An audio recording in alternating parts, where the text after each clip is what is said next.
This is Eloped and Exposed, where true crime energy meets wild elopements, legends, and the stories that no one tells.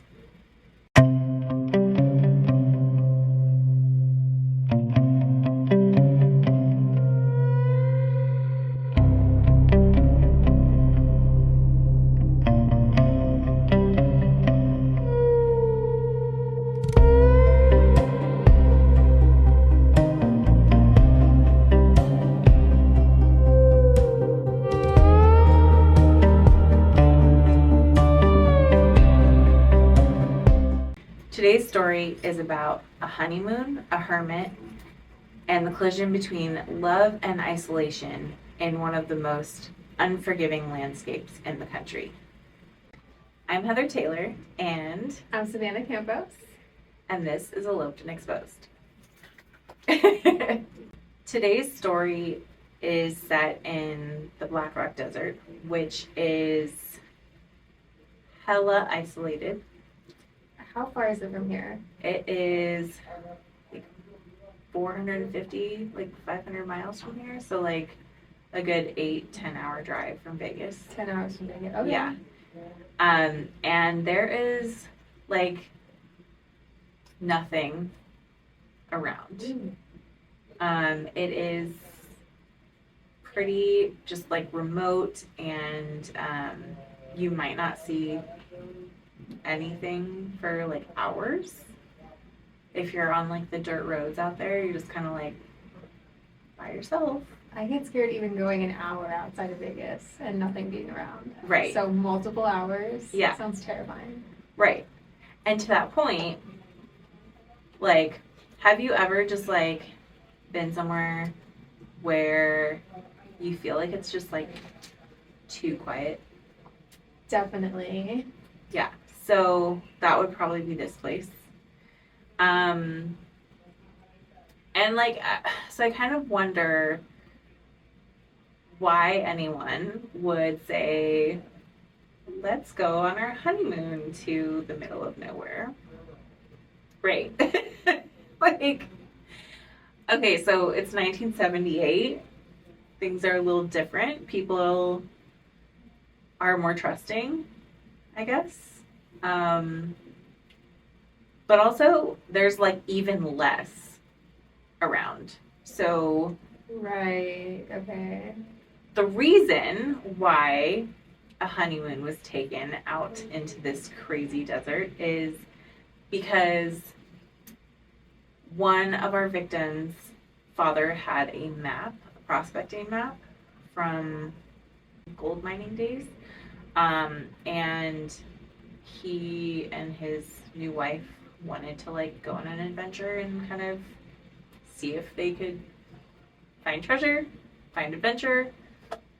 But what they found was the end of their lives. I feel like this is the setup of a lot of movies. Right? Treasure somewhere in the desert or some remote location. Yeah. Dun, dun, dun. Yeah, exactly. So our victims' names are Richard and Judy Weese. And like I said, they were newlyweds. And they chose the Black Rock Desert as their honeymoon location. So nothing says love like complete isolation. Right? I mean, I guess if you can make it through like camping, like with your person. Oh, you're so right. Like it's like a test of the relationship. Yeah. Okay. Just like straight out the gate, let's just try it on your sides. And it failed. Not to say that lightly, but I mean, they kind of took that like, I don't know. Why do you think people take the like, they look at the desert and they just think of it as like an emptiness versus like something dangerous? I can't imagine because I feel dangerous. I feel like it's dangerous. Yeah. Obviously there's places. Here longer, right? Right. Obviously there's places I've been to like a bunch of times, like in the desert for weddings, elopements, whatever. But if I go somewhere new, especially, I'm always like a little bit more cautious. I'm like looking around. I feel like I hear things. Like, I always have this, like, the hills have eyes moment in, like, Okay. the Nevada desert, especially because I feel like that movie was kind of based here because it was, like, based off of, like, atomic bomb, Okay. whatever, Yeah, which, kind of. hello, that's what we had here. Yeah. But there's all the little, like, holes and crevices and stuff in the desert out there, like, That's where there I'm is so rock. afraid of. You know what I mean? Like, obviously, where our couple was just, like, desolate. There's nothing. It's the flat desert. It's not like the mountainy, rocky desert. 78 is pre-cell phone, right? Yeah. Yeah. And, like, I don't even know the, like, quantity of payphones at the time, too. Like, and in the middle of, like, Nowhere. Where would you even? right, it's in, like, the northwest part of the state. I don't even think it's that close to Reno. I'm gonna have to, like, look that up. But, Yeah, let's investigate. I'm gonna look it up right now. yeah, it's, Black Rock Desert. And you have to think about the people that want to be out there. Why? right. So that's where our perpetrator comes in. So, I guess I can tell you a little bit about, like, how things went, before we kind of name him.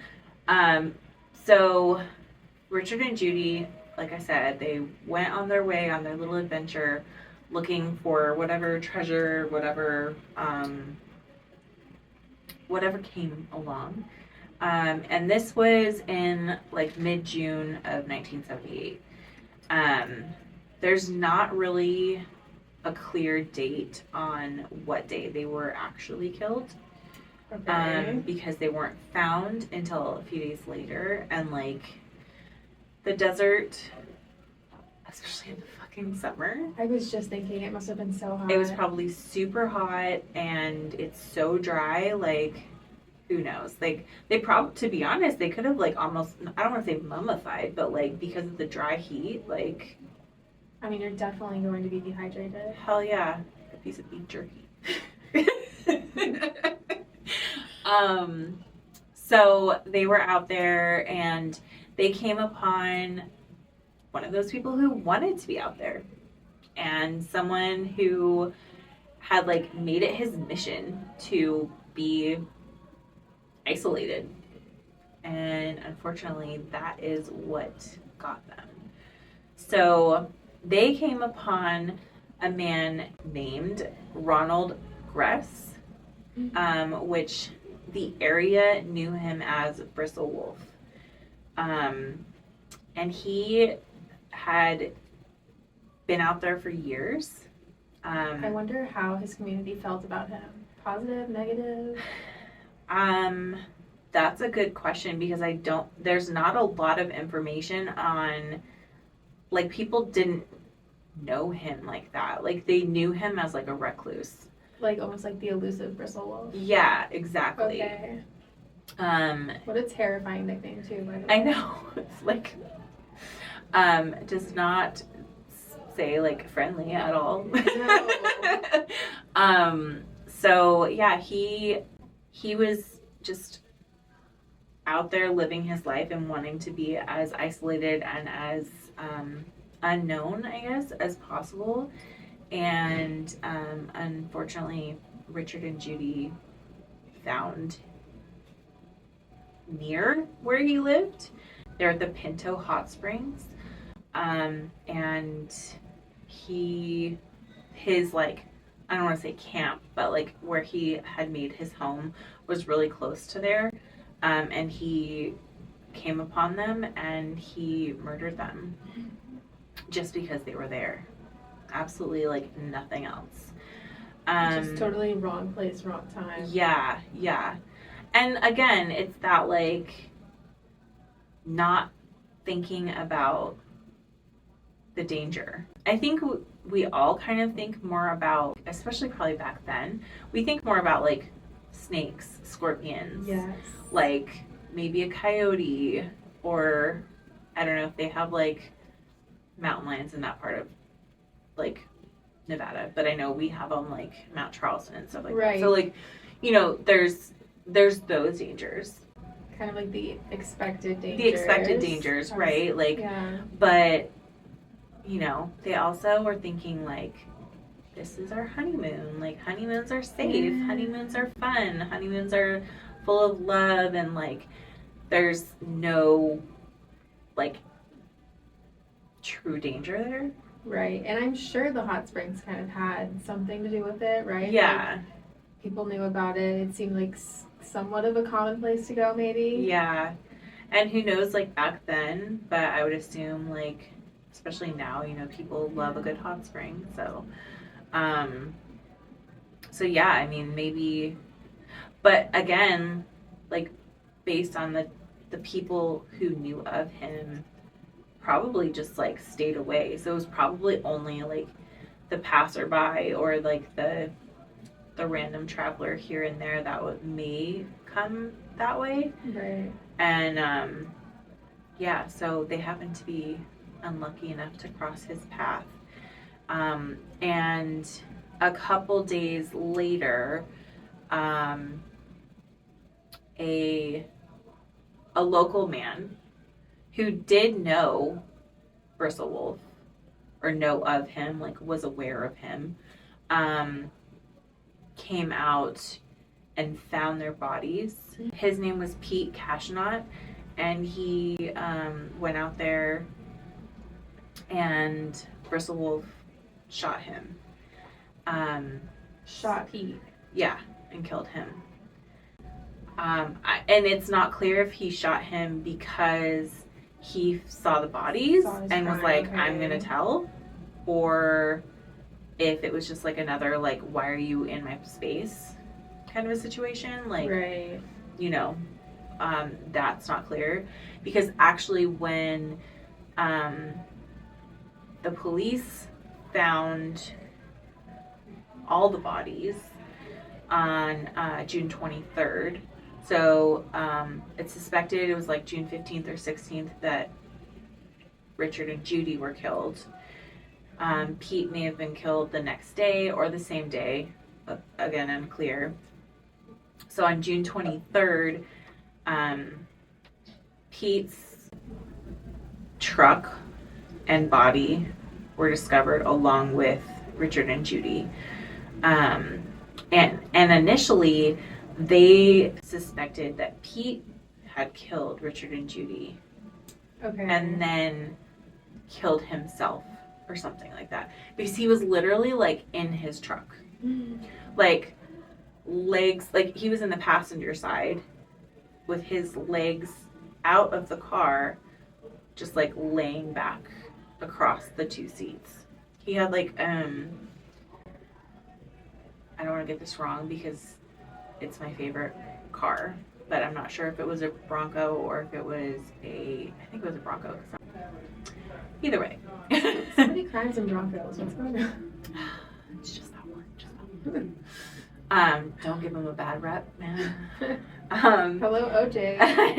I know, but it's fine. So yeah, they initially suspected him because Bristlewolf had taken off and like tried to like evade law enforcement. Right.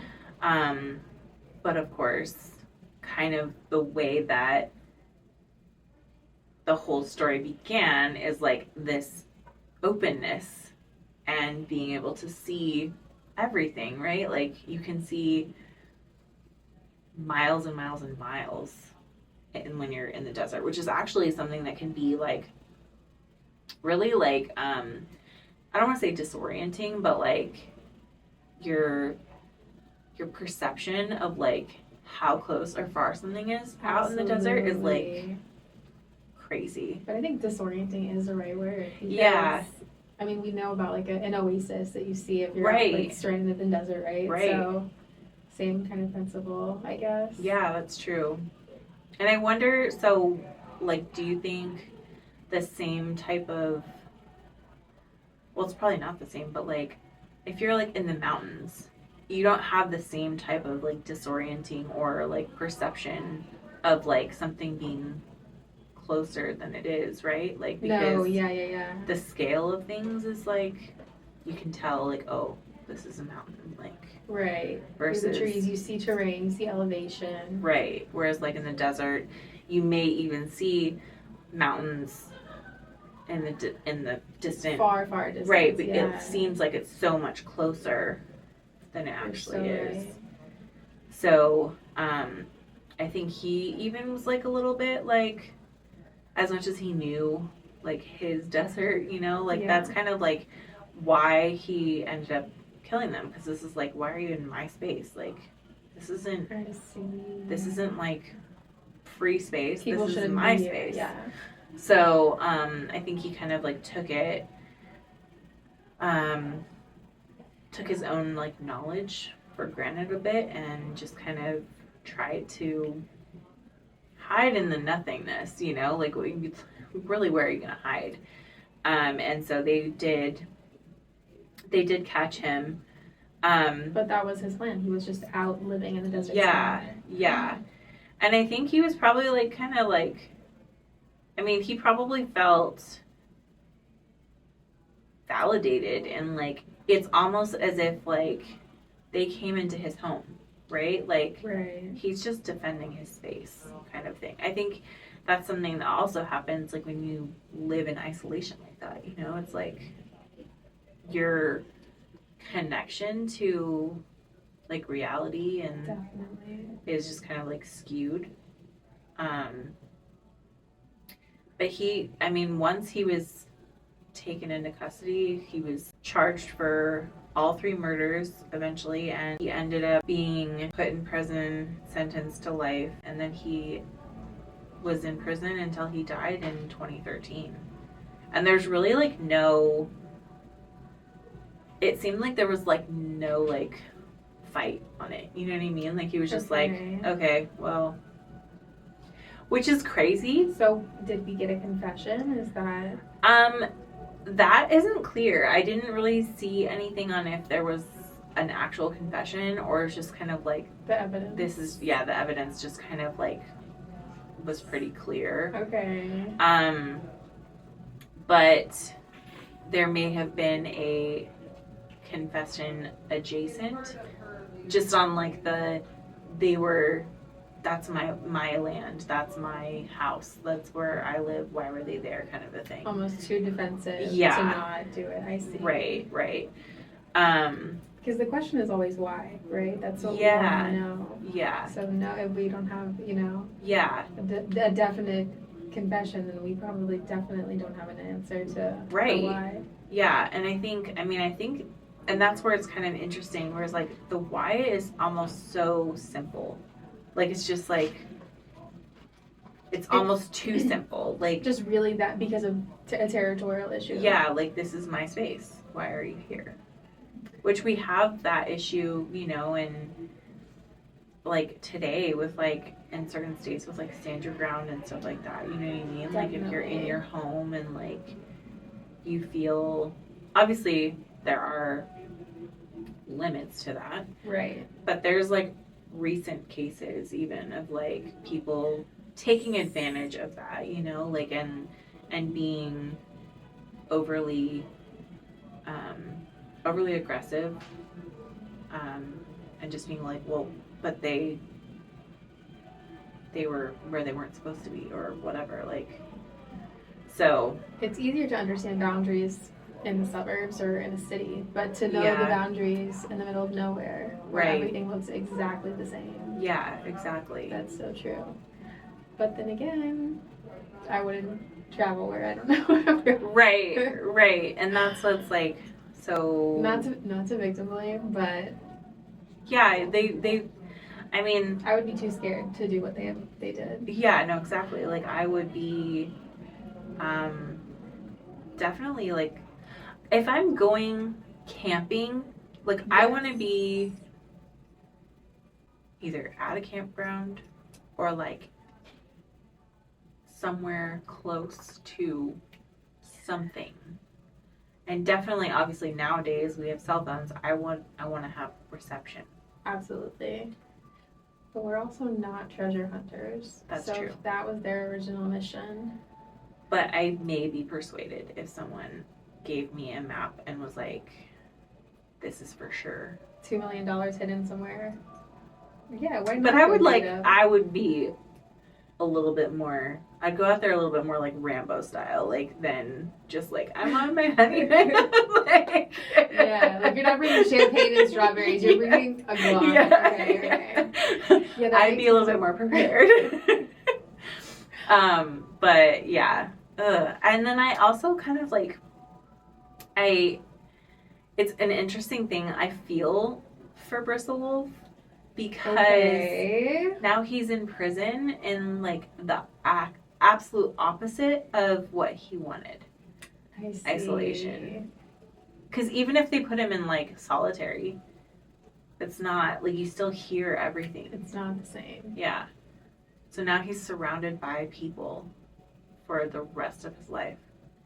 And really all he wanted was to just like be alone.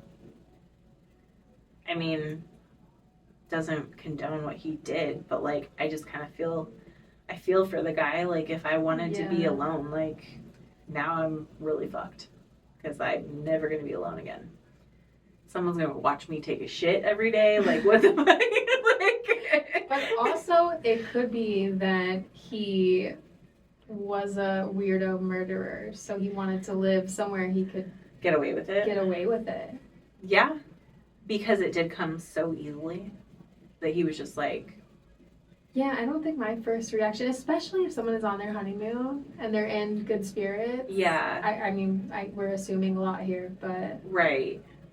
Yeah, I mean, you're looking at like a couple of like young, like in love people, you know, like they're no matter what, even if you're like slightly stressed, like because you've now like isolated yourself with someone you just married in the middle of nowhere, like there's still that like newlywed like vibe. There's that like you can almost like feel the love like emanating off of it's a almost couple contagious. like that. So yeah, you're right. Like how is that like the first reaction?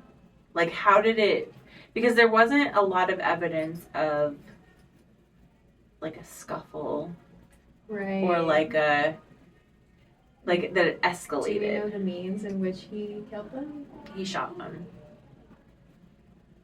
So yeah. Okay. It's not as vicious as like a stabbing or something. Yeah, it could have, I mean, definitely, I don't know. But then that's always so hard for me. Like, I'm always like, how would I rather die if this was me? If you're not shot like directly in a place that's gonna kill you like that can be like horrible. Because you're gonna like bleed out slowly. Yeah. But also, I feel like it was probably pretty instantaneous. I didn't see where they were shot, but I'm assuming because there wasn't a lot of evidence of like movement around them, like that it was probably either like, I mean, they could have shot him. I think he shot Pete in the head. So he could have shot them in the head too. Yeah. Which, if I'm gonna go, that's the way I want to go because that's lights out. I mean, not like if it's going to be a gunshot, that's what I'm saying. I don't really get shot. Anyway. Let's not do that. In this political climate, let's not. Yeah, no. Let's not wish Please, let's not at all. But yeah, so that is the story of Richard and Judy and Pete. And their... Is he still alive in jail or is he dead? No, 2013 is when he passed away in jail. Rest in hell. Right? Or peace, maybe. We're not sure. Yeah. Again, there's like, it was very like, you know, a lot of people in prison, there's like, oh, they were model citizens or they like turned their lives around and like there's more like documented. The fact that he lived until like 2013 and like there's really like nothing says maybe he just stayed on that isolated path and like maybe he didn't cause any trouble Okay, that's a good way to look at it. But he definitely didn't get to live in the middle of nowhere like he wanted. So it's a bummer. And it's a bummer that his victims didn't get to like go on their adventure, find their treasure, Definitely. or just live their lives. So sad. But that's kind of like, unfortunately, I feel like at the end of the day, it's more about the landscape and the desert that people underestimate than anything. Because, like, had they thought things through about, like, there could be other people out there that are not happy with us being there, or whatever, there's some sort of danger out there, then maybe their story may have been different. Definitely. Because we have to kind of assume, unfortunately, especially like nowadays, like we have to assume that danger's kind of everywhere. Yeah. Something is going to get you. So, yeah. Have you ever been to Black Rock Desert? No. I don't think so. But there's another state park like up that way that's like mostly like sand dunes. Okay. That I've been to, but I definitely want to like explore more of like that part of the state. There's so much like nothing in between here and Reno. Right. It's like a but little, also so much like heavy military yeah, business going on. That It's adds true. a whole other layer. Well, and then they're building that data center up near Reno too. I didn't know about this. It's like going to be like basically like Silicon Valley type shit. Like servers. Yeah, it's like a data server farm thing. Oh no. Yeah, I don't know. It's a bummer. Do you think that people sometimes mistake like solitude for safety as well, or the idea of solitude, maybe like they think that they're alone out there, so like therefore they're safe? Definitely. Maybe if you're someone that like adventures a lot or hikes a lot, and you're used to that, and you feel like you can protect yourself from Mother Nature. That's like the biggest thing. And that's actually something I wonder about Richard and Judy, is like, because again, there's not a lot of information on like if this was something that they did a lot, or if this was something that they were just like, let's do this. This is like a first time thing. Like, are they adventurers? Right. Are they people that go camping? Are they people that like really have an idea of like what they're doing out there, or are they just kind of like winging it, like getting away from it all? Do we have any background information on them at all? Not really. Like, I did a lot of, I know you did a lot of research, digging on them, and it was even hard to find photos of them. It was basically just like the photos that were like in the newspaper saying that they had been killed. So okay, well, I'm just saying, so I'll show you, and then we can also include an image if you haven't seen. But have you seen his mugshot? Yeah. Oh, he's fucking scary. He's terrifying. He's absolutely terrifying. Like, it's giving Erica Kirk. Oh my god, it is. It's the eyes for me, bro. It is the eyes. It is the eyes. Like, dead in the eyes. Yeah. Completely dead in and the just eyes. like and so big and open. It's so scary. Should we both do our best, Richard? Are you ready? Wait, I can't stop smiling. Okay. Do yours. Bigger. Way bigger. This is so scary. He's terrifying. He's terrifying. And by the way, the internet's calling this the grisliest murder of the Great Basin. I mean, I don't doubt it. I don't think a lot of stuff happens out there because it is so isolated. Like, there's nothing there. Like, it's literally, the Black Rock Desert is literally like 70 miles long and like 20 miles wide of just like nothing. Yeah, definitely. So, yeah, I don't doubt, like, Okay, so we do have some background information on Bristlewolf. Bristlewolf. Apparently his sister mentioned that she saw signs of sadism from a young age because he was killing and torturing animals. Oh! So that gives us some backstory into who he is. I don't feel as bad for He him then now. went into the army and he really enjoyed military life. Another That's red flag. interesting. Yeah. Yeah. There's like a bunch of people, like, I feel like had he not been caught, like, he probably would have been like a serial. Definitely. It says that he was diagnosed with schizophrenia. Oh, And that's why he was honorably discharged from the military. dang. So they knew he was crazy, and then he just went out into the desert to be even more crazy. That's insane. Oh yeah, because he probably like found joy in like killing people. Oh, definitely. I wonder how many people, like, did he serve during like Vietnam or something? He enlisted in 1954, so I don't know history, but So then he probably, well, when was he discharged? it doesn't say when he was discharged, but he ended up in Nevada around 1970, so 20 years later. Yeah. So he, I mean, he may have, I don't know. He was considered dangerous by his friends and family, so that I'm Dang. sure alienated him. So from that's probably society. why also like people nearby knew of him and just stayed away. Absolutely. Because he So does have a scary. reputation at this point. Yeah.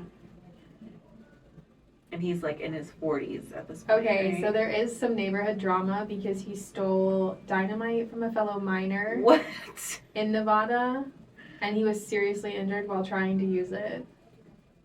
Interesting. So that is why he's a little scary looking, because he scarred his face in the process. Ooh. So I actually do wonder then if he stole from another miner, was he out there trying to mine? I think he And was then maybe- prospecting, yes.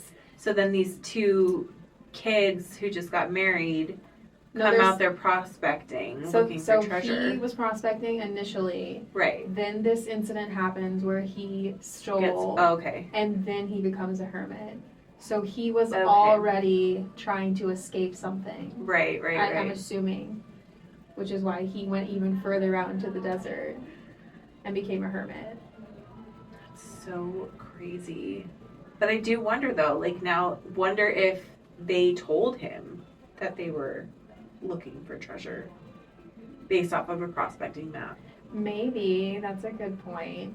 And then he was like, even more like, no, this is my land, whatever's on it's mine. And he kills them to take their map. Yeah. I didn't see anything about any map ever being found, but also it didn't really, I didn't see a lot about them physically having a map, more as just seeing the map that his father had And just going to that location. and being like, this seems like a great idea, which is also a little insane. crazy, yeah.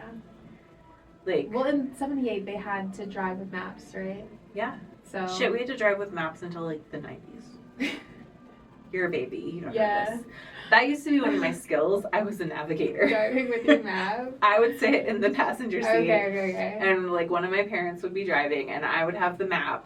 Oh, and you're like left on whatever. Like we're gonna take this freeway for however long, and like at mile marker, blah blah blah. Yeah, I love that. All right, so when it goes, It's good when shit times. goes down, we're gonna be driving. I'm not together. sure that I could still do it unless I mean I probably You could. We just need to have a map. Maybe we should just have a map in the car at all times. Okay, this is Probably a good point. idea. We're going back, like apocalypse Let's just take style. it back to the 90s at least. Okay, so I do have a few stories here from Okay. neighbors. Should Love we to talk hear. about them? Okay. Yes, please. So there was one shocking story from a neighbor where a local farmer saw him eating a dead cow that was left at the dump 2 weeks prior. Oh my God. And it was apparently reminiscent of a zombie movie. That's terrifying. He was just out of a rotten dead cow. Oh my God. That someone was like, trying even to if it had like died like a day before, like there's no, first of all, I would never do that, but like there's 2 weeks? That shit's like, that is signaling a mental health issue for sure. yeah. Also, like, are you okay after that? Like, yeah, how do you live to not have like whatever sickness? Yeah. Okay, that's a scary one. That's terrifying. There's another one here that his nickname actually came from the story of him allegedly killing a mother wolf and her 4 cubs and leaving their bodies to hang on wire. So that's literally the saddest thing. His old childhood habits of killing animals came back. Because that's all that was around. Ooh, what else did he do? Okay, fine. Court documents from his murder trial would go on to show that Gress had even petitioned to have his name legally changed to Bristlewolf. So he was like, leaning in. He's like, we are Bristlewolf. We kill. Oh, shit. Oh. Yeah, he totally would have been a serial had he not been caught. I mean, how could you not? So how does this like whole story change how you think of like the getting away from it all if you were to like go on vacay? Obviously you would never choose a desert like that. I don't think I would from the start, but it's because of too many of these stories. Yeah. But are we safer in civilization? Probably not either. Not really. Yeah, no. Damned if we do, damned if we don't. Damned if we do or don't, yeah, you're 100% right. Shit. That's crazy. Ugh.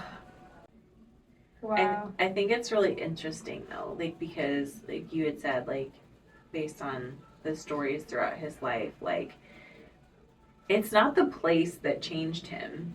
It's the place that like exposed him. Right? Absolutely. Like he was already going down that path and it was just like being out in that middle of nowhere nothingness. Yeah, I mean maybe he did the world a favor because there was less victims for him to be around. Right.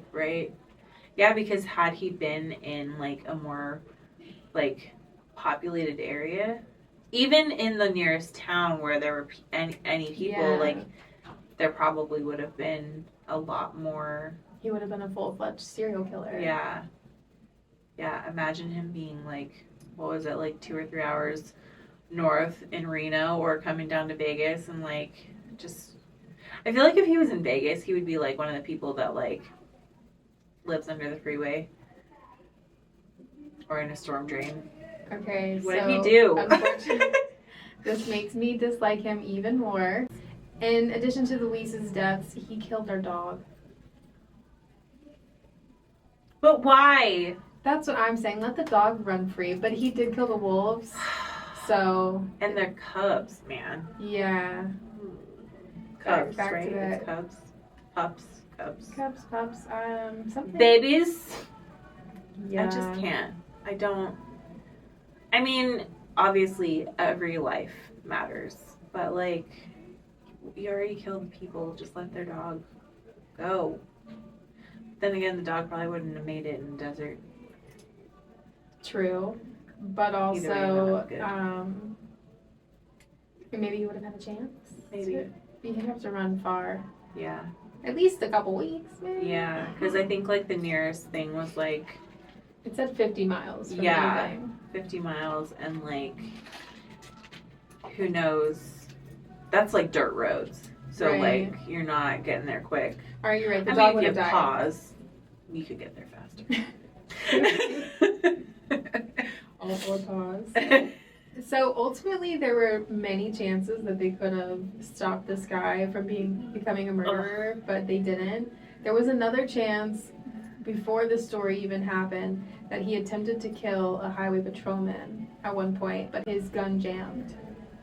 How did he not? And he got away with it. Did they not arrest him? Good question. So that's one crime. Then he stole the dynamite from a minor. That's another crime. Right. He was killing animals. That's insane. And just the fact that he was discharged from the military for being schizophrenic. You already know he's on record. Yeah. That he's mentally ill. And that he had shown signs of sadism as a child. Right. But this is in the 70s. Right. 60s, 70s. And I'm sure we still don't have any kind of mental health resources. Yeah, that's true. And, I mean, but the 70s was like the height of like serials too. Like, that was like serial killers? Yeah. Okay. Yeah, they were like running rampant. It was like Bundy. Right. I wonder why. Why was... I think a lot of serial killers, Bundy is his own thing because he didn't do it this way, but I think a lot of people like preyed on hitchhikers, and hitchhiking was like, that's where you got, how you got around back then. Right.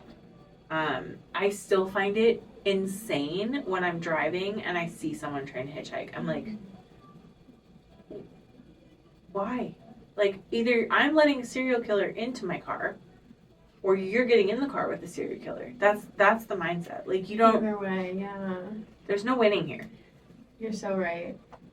But I there is something to it where I think men feel a lot safer. Yeah. Because the fear is men. Right. So...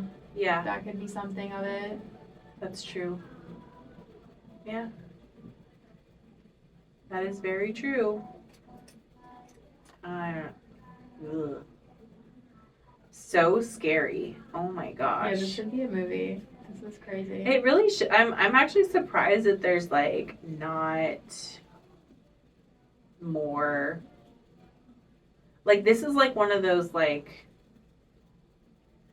the man, the myth, the legend kind of shit. You know what I mean? Like, it's very movie. Like, this guy, scary anyway. Then you throw him out into the middle of nowhere. Just like, ooh. Even scarier. Yeah. Nope. I'm not a fan. Not a fan. Would you date this person? Red flag edition, but it's facts of the case. That's crazy. I like it. Okay. Would you date this person? So the first one, they want your honeymoon to be a deserted treasure hunt in the desert.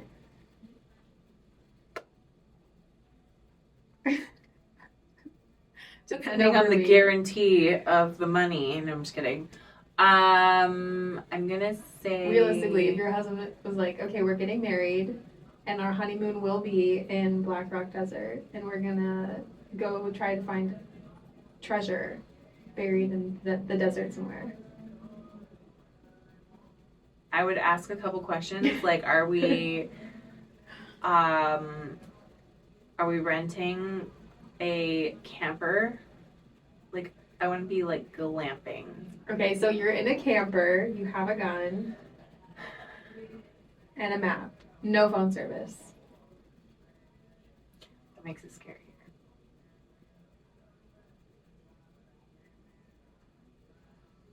I feel like the no phone service might do it for me. I might just be, no, I don't think so. I think no, that's... Yeah, right. I mean, statistically, your husband is most likely to murder you in life, so... Yeah. For me, it would be a no as well. Yeah, that's true. New husband. I mean, how long have we been with this guy? That, I think. Yeah, because on average, too, like, most people get married around 2 years in, and it's not until you're, like, really married that you, like, really know someone or get to know them. I mean, I've been married 16 years, and I'm still finding shit out every day. Exactly. So I'm only 2, so he could still murder me. He could. I don't know him enough yet to make My that. husband wouldn't try, though, because I watch and listen to too many murder shows that he would just know. I'm going to get away with it. Like, You're just so right. don't even try. That's good. He knows now. He knows better. But 2 years in, did he know? Probably not. Probably not. No. All right, so that's a no for me. Yeah. But no on both ends. Yeah. This story lived in silence for decades, but silence doesn't mean safety. Next week, we're following a marriage only 8 days in. A place everyone remembers wrong, and just it's just a sad story. No, we're starting over. I didn't like it. Next week, we follow a marriage only 8 days. Okay, I'm just going to take out the sad part. All right. This story lived in silence for decades, but silence doesn't mean safety. Next week, we follow a marriage only 8 days old and a place everyone remembers wrong. If you've ever seen a story misremembered or you're carrying one that you've never told, you can submit anonymously at elopedandexposed.com. Make sure that you subscribe and follow the podcast, and we'll see you next week. Bye.